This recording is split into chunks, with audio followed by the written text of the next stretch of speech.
Lebanon Lifestyle. Akati amunnango olw'embeera ebaddewo yafudde tannafa kyaddaaki eddwaliro ly'e Lubaga lisobodde okubeera nga lifulumya obubaka obw'enkomeredde. Nonno baneeno nabo bakikakasizza nti omubaka owa Kawempe North Muhammad Segirinya Mr. Update afudde.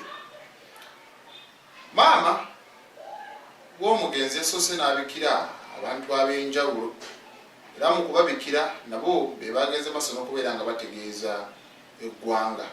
Ate oluvannyuma eddwaliro ly'e Lubaga ne ligamba nno oganza ezisinga obungi ziri wansi naye ate ye ng'omuntu tanaba kubeera ng'afa.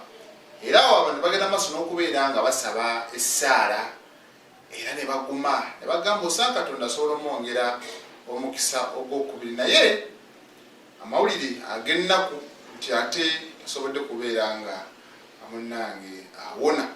Kibi nnyo, kibi ddala. Inna lillahi wa inna ilaihi raji'un.